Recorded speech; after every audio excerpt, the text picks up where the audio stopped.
How much time do we have overall? Half an hour. Half an hour. Okay, sure.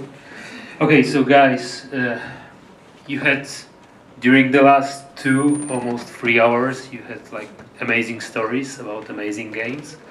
So let's add a bit of sadness to that, a bit of struggle, a small bit of cannibalism and totalitarian society.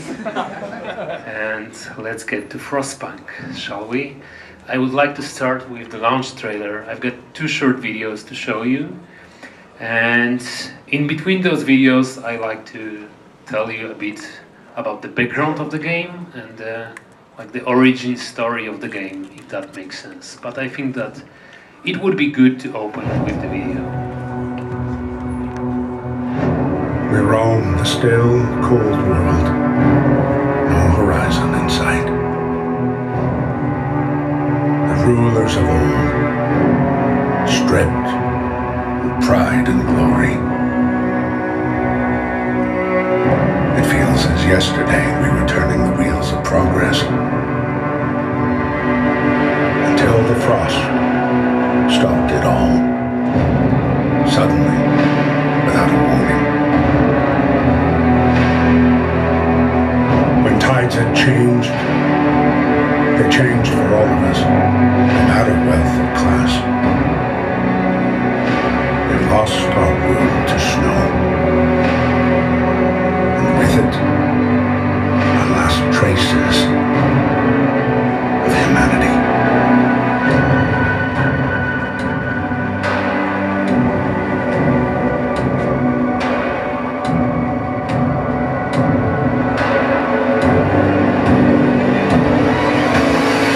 We bid farewell to plenty, and for those who remained, came the time to adapt.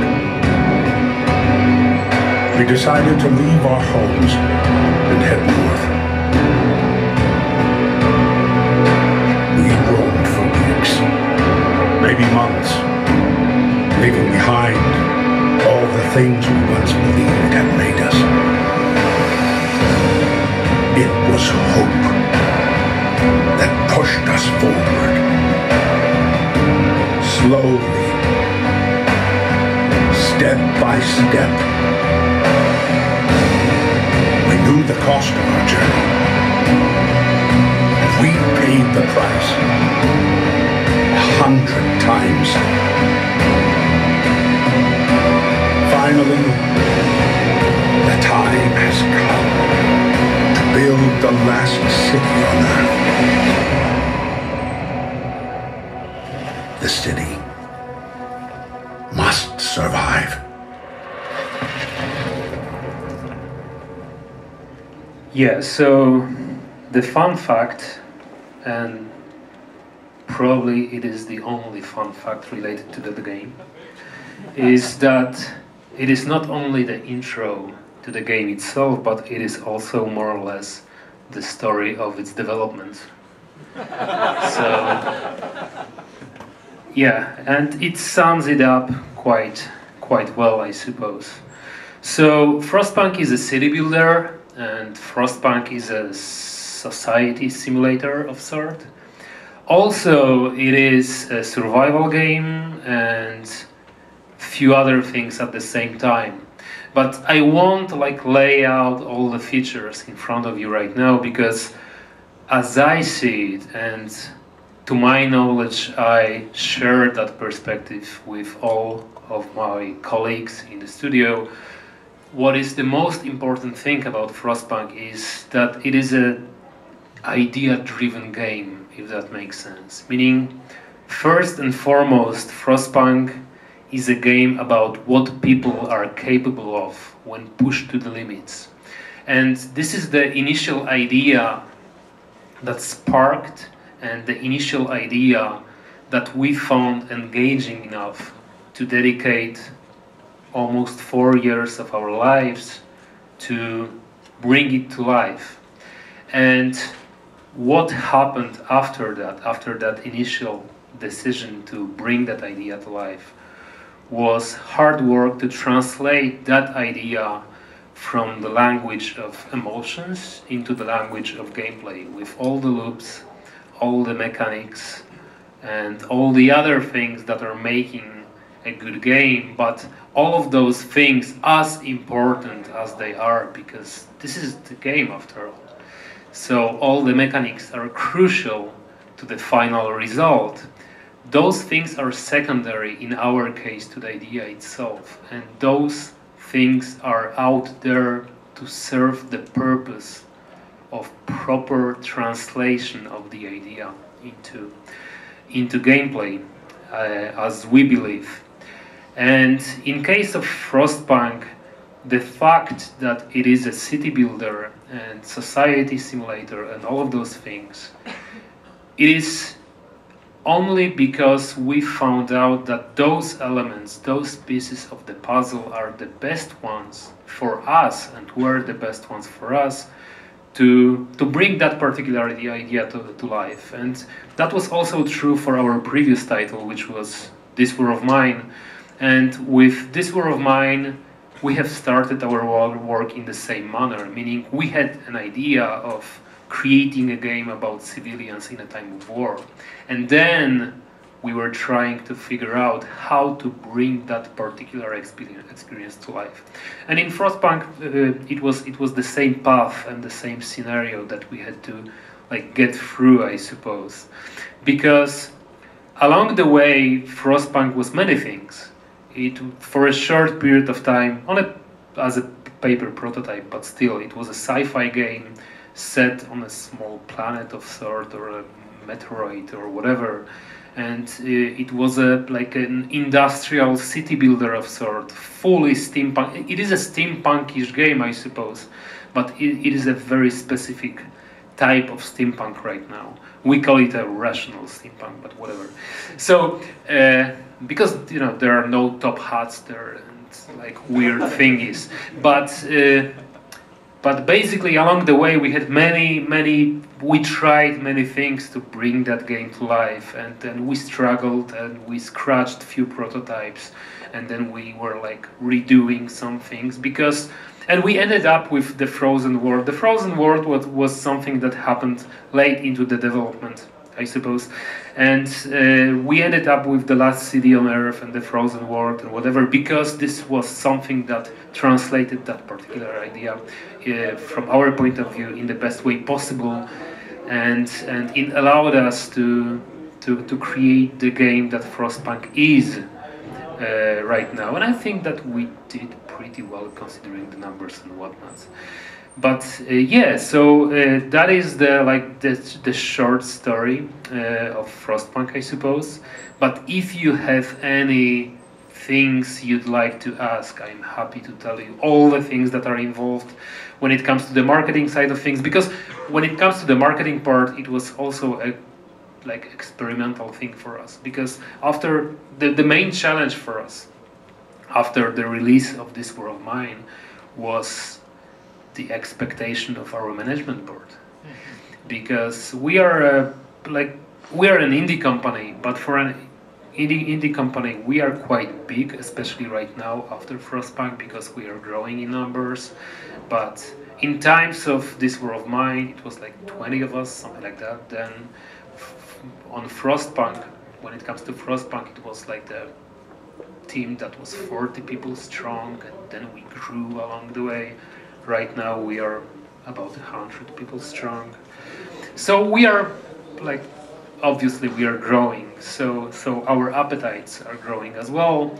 And the main thing we wanted to achieve was to at least to repeat the success of This War of Mine.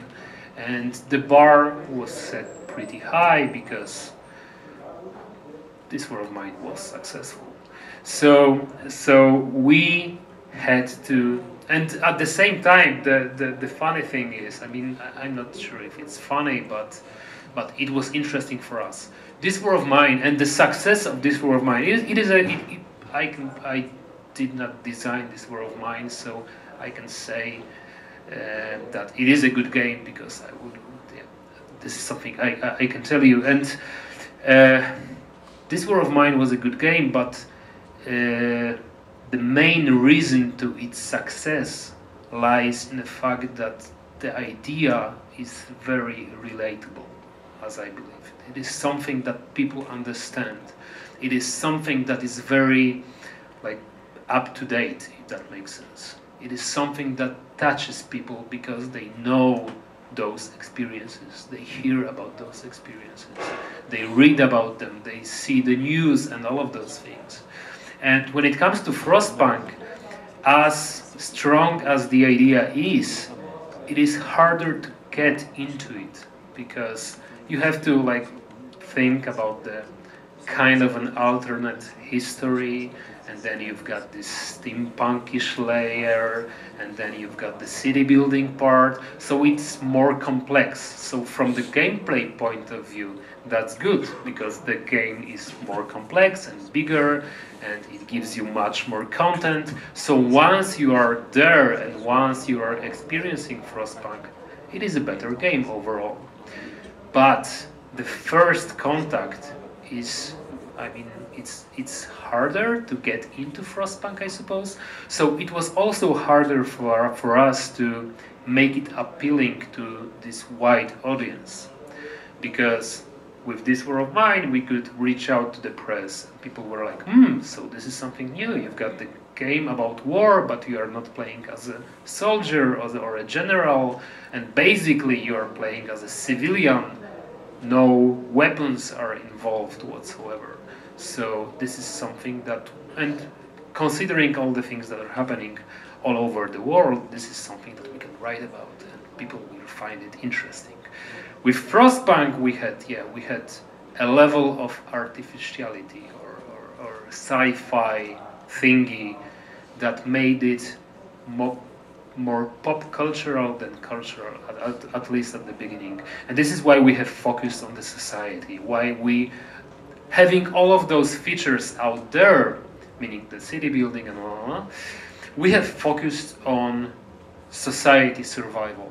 Because we, at least for us, the important part from the marketing point of view was that while survival games are very, very popular right now, because you can like throw a stone and probably you're gonna hit at least one survival game out there.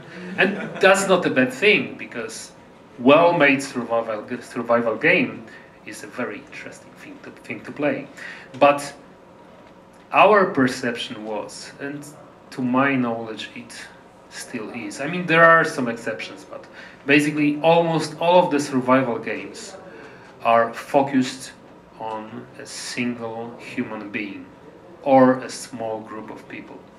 And for us the interesting part was the survival on a grander scale, because only if you want to get philosophical, survival makes sense only on a grander scale, right? Because even if I will survive an apocalypse, it doesn't really matter, because in 20 years or so I'm gonna be dead, one way or another, especially considering what I'm eating on a daily basis. But you know what I mean. If you want to survive on a grand like scale, you have to think about the society, you have to think about generations, you have to think about all of those factors involved. So this is something that we wanted to focus on. We wanted to focus not only on what to do to survive as a society, but how the survival as a process shapes the society. Because it is a process that is highly influential. Once you live through something as devastating as, let's say, the end of the world, or war itself, or basically some extreme experience, kind of extreme type of an experience, it shapes you, it changes you. And this is true when it comes to human beings, but this is true when it comes to the society as a whole. And the way the society behaves and shapes and then morphs during the process of survival, that was something that was very interesting for us. So, and we use city building and all of those factors to analyze that part, because we wanted to put you as a player into the shoes of the leader of the society, and we wanted you to feel responsible for the society and for all the outcomes of your decisions that you make to secure all the means that are crucial for your society to survive. Yeah, so that would be my short story about Frostpunk. Any questions? Oh yeah, the second video, yeah, sure, let's run the second video. The second video is, oh, okay, let's see the video. I'm going to tell you a bit about it. Not to spoil you too much.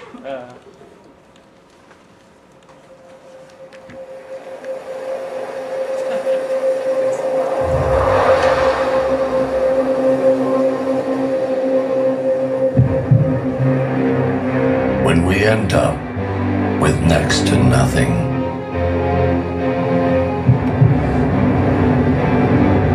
we don't do what we believe is right, but we believe what we do will make us right. It is not shelter nor food that brings us consolation.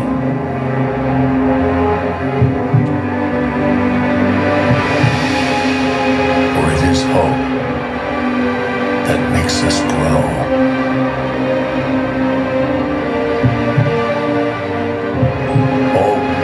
That there is more of us, and if not, that we are enough.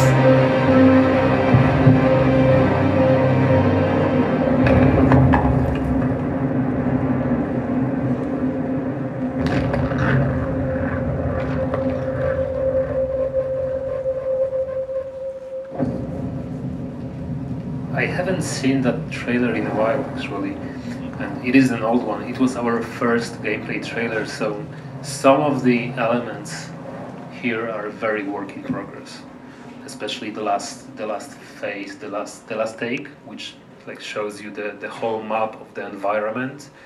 Oh, it was very like those assets were temporary, but we had to show something. And Frostpunk is like based on our own engine, so there are some pros and cons to having your own engine. One of the cons is that you are restricted when it comes to like production of your marketing assets, because if you are using if you are using Unity or Unreal, there is a lot of things you can do with those engines when it comes to like trailers, right? You can like program and script your camera and do whatever you want. When you have your own engine, well, no one thinks about trailers making a game engine, and then you are like, okay, so we're gonna no, so maybe no, and then you have to do something at the end of the day. And that was the case with this trailer, but it got the job done, I suppose. So, and Frostpunk is set in a wintry environment because we come from Poland, and we know all about winter. You know close to nothing about winter, guys. This is your winter. I mean, come on, this is my summer. Okay, so yeah, so this is this was our first gameplay trailer, as I already told you, and this is something that we usually do. I mean, we have done that for This War of Mine, and we have done that for Frostpunk as well. We have not revealed gameplay until late into the campaign, because we wanted people to get familiar with the idea and with the premise first. So we have produced like 3 trailers that were only focused on the survival of the society, on the whole thing, the whole tonality. We wanted to set it up properly before introducing people to the actual gameplay, because we didn't want people to like get distracted with all the things that are happening in the game, which is kind of complex, at least for an indie game. So of course we wanted to explain, because I believe that this is something that honesty is very important when it comes to like marketing your game, because being like hyping your game and building the expectations.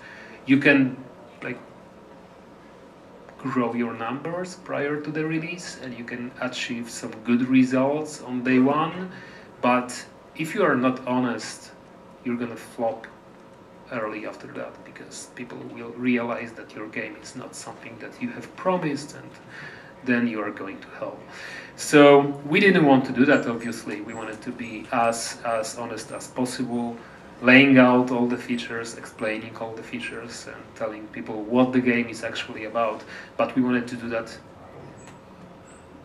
after we have like laid out the foundation based on the premise of the game, because as I said that multiple times, and I'm going to repeat that a few times more, I suppose, from our point of view, that idea is the main thing that makes that game different from all the other city builders and whatnot. And when we approach the design of the game, but also the marketing of the game, we think about one thing that is crucial for our game, and one thing that makes our game different from all the other games on the market. Because if we were to tell people, we've got great city building game, they would probably be like, okay, but we've got City Skylines, which is freaking amazing city building game. So, and in comparison to City Skylines, Frostpunk as a city builder is not as rich and not as full of content and full of possibilities, because it is not a city building game. I mean, it is, but only to some degree, and only to the degree that serves the purpose of shaping your society. And all of the things, we are borrowing things from different genres, but we are borrowing those things to like enhance the experience of society survival. Yep. They has a question too. Yes. But you kind of answered it, and it's kind of unfair to ask you as the marketing person, but I'm going to ask you anyway. So, this is kind of a question about comparing This War of Mine and Frostpunk. I'm wondering what you think the perspective change between those games did in terms of emotional impact.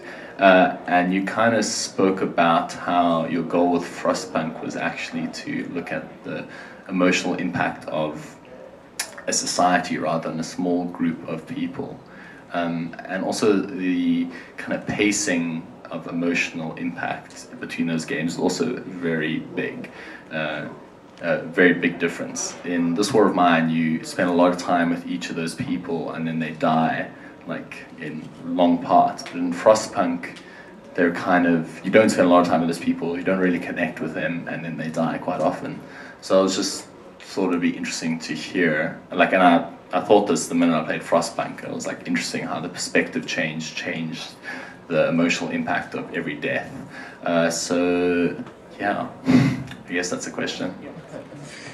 Actually, that was one of the biggest challenges that we had to face, because usually in those grand strategy games, I don't know if Frostpunk is a grand strategy game, but it is a strategy game, right?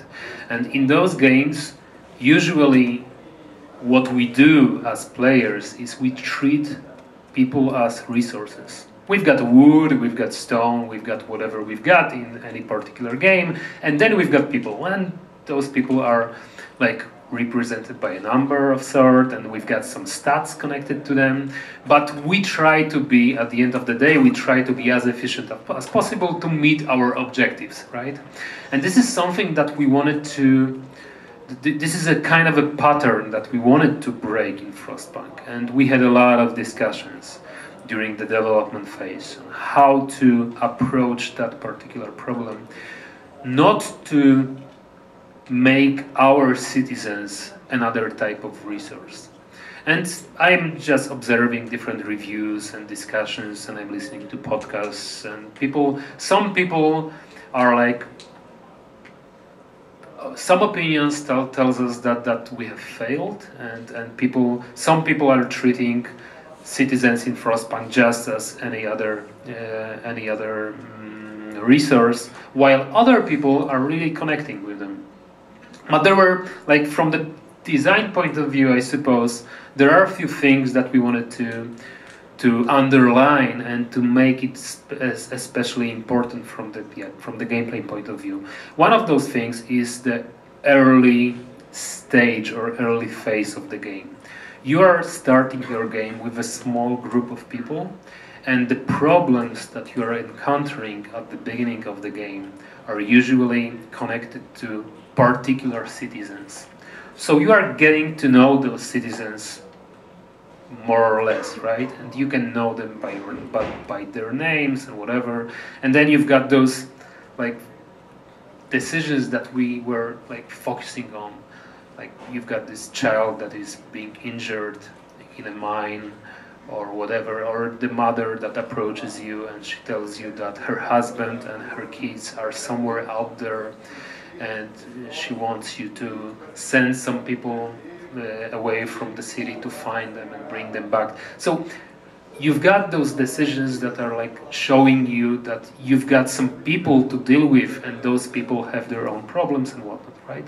And then obviously your city is growing bigger in numbers and your society is growing bigger in numbers because you are bringing new survivors to your city, and then you are expanding the whole infrastructure. So those problems are growing as well, and you don't have a possibility of dealing with particular citizens. You try to build like long-term solutions, because this is what you would do as a leader of a society. Being a mayor of a city or a like president of a country, you cannot deal with each and every citizen. You have to think about systems, you have to think about long-term solutions. But at the same time, first of all, you maybe, hopefully, you keep in mind those first encounters with your citizens. Then, at any given moment, you can click on your citizen, and then you've got all the information out there. Even though you are thinking on a grander scale, you can still click on any random citizen, and you can get to know not only his or her name and occupation, but you also can like get the information about where does he or she live, if he or she has a family, what kind of family, what problems, what concerns does one have. And all of those information are procedural and are true. This is not something that is artificial, but those information can be important for you, because those information not only are out there for you to as a fluff of sort, but also they can influence your decision making, because if you like click on few of your citizens, you can get to know that, okay, so few of my citizens are worried about the temperature, or worried about the lack of food, or worried about whatever they're worried about. So maybe it is a bigger trend, and it is something that I should address in one of my decisions that I'm going to make regarding my lawmaking or building the next type of an infrastructure in my city. So basically, if I was to like sum it up, I would tell you that it was the matter of pacing and how we wanted to get you through your evolution as a leader, but then we wanted to connect your citizens to your grand decisions in a way that they will be not only like resourceful for you, but also informative. And yeah, and probably if you asked one of my designers, colleagues that are responsible for the design itself, they would provide you with some other answers to that. But as a gamer, because I played a lot of Frostpunk, during the last, especially during the last 2 years, those were the things that kept me like in touch with those citizens as a player. So this is my experience as well. Yep. Many of Frostpunk questions are actually very contemporary issues. Mm-hmm. I mean, just turn on television and read magazines and journals, and children working is unfortunately is real. Yeah. So it's more curiosity.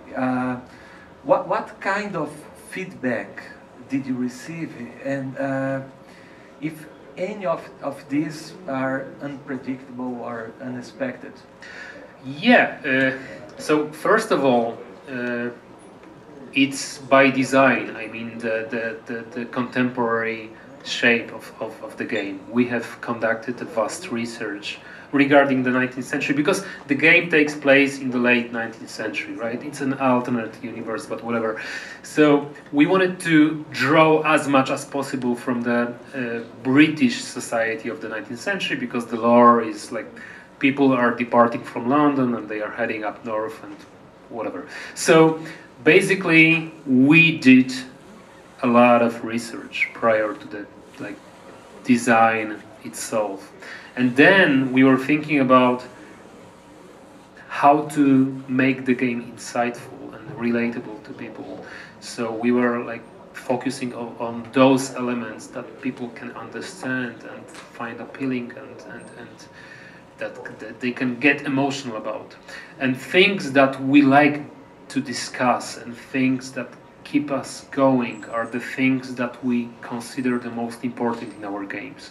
Then, to answer the second part of your question, we are still encountering numerous things that are surprising for us when it comes to the feedback from the community and from different communities. We try to stay in touch as much as possible with our community in many ways. First of all, we've got our social media channels that we use. Then we are monitoring media on a daily basis, just trying to get to know what people are talking about regarding our games, but also what the opinions are, if they are positive or negative, if there is any shift in those opinions and whatnot. So the fun fact here would be that we have encountered quite recently a very strong discussion in Chinese media and basically among our Chinese players, and they perceive Frostpunk as a game that is judging them as players. And we were surprised by that, because one of the fundamental things for us regarding the design of Frostpunk was that we did not want to judge you as a player, and we did not want to judge your decision making. So Frostpunk, from our point of view, Frostpunk is a game that provides you with a set of tools to shape your society, and then we give you, at the end of the game, we give you kind of a summary, retelling you all the things that you have done, and showing you kind of a time lapse of the evolution of your city. And we remind you what have you done along the way. But we do not tell you if that was a good thing to do or a bad thing to do. We just tell you, okay, you did that. Right. And now you have to face the consequences, right? And still, for Chinese players, that was something that was very judgmental. And I think that it might be, and probably it is a cultural thing, that it is that they approach maybe it is the matter of wording, maybe it is the matter of some things that have been lost in translation, I don't know. But we try to address that right now, and we are working on different things, and I'm not sure how we're gonna deal with that in the future. But it is an interesting thing, and we had similar happenings when it comes to This War of Mine as well.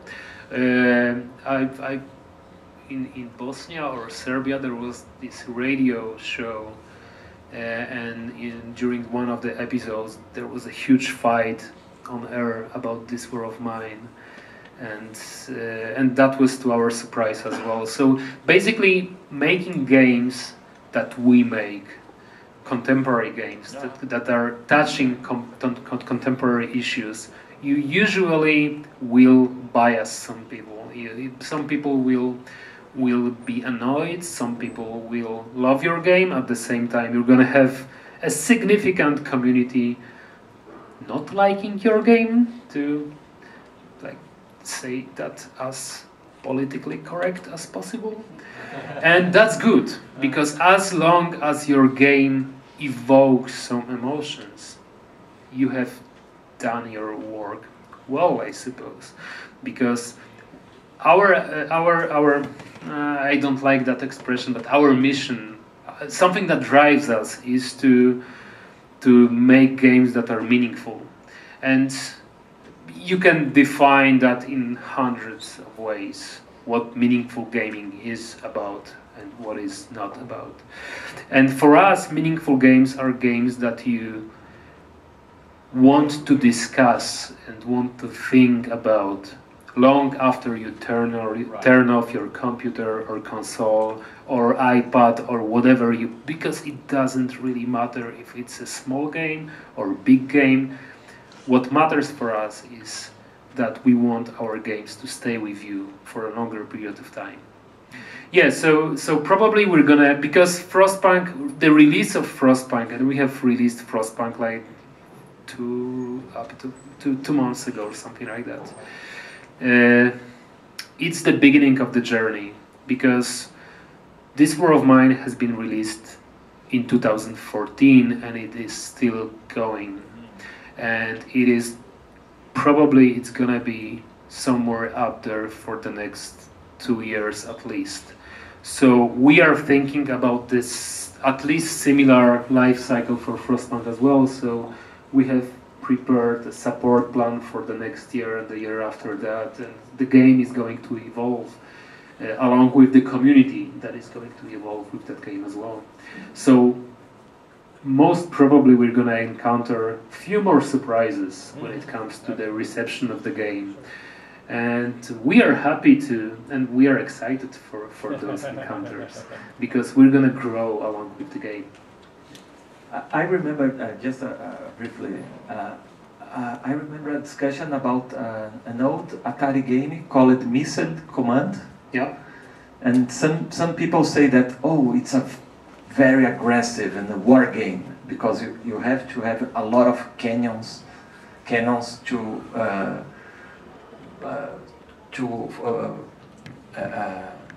attack your enemy or something like that. And other people say, no, it's a very pacifist game, because the only way to destroy your seat is not playing. Because like all Atari games, in the end you always lose. So the city will be destroyed. So many people understand that it's actually a love and peace game, because the only way to not destruct the city is not to play. Yeah, that's a cool approach. That's a cool idea. One thing I like about Far Cry 5, and you have already mentioned Far Cry 5 today, is that I'm gonna spoil you part of the game right now, and I apologize for that, but it is just to add a bit to that discussion. So there are 3 endings to my knowledge in Far Cry 5, and the only, good ending, the best ending happens when you do absolutely nothing in that game.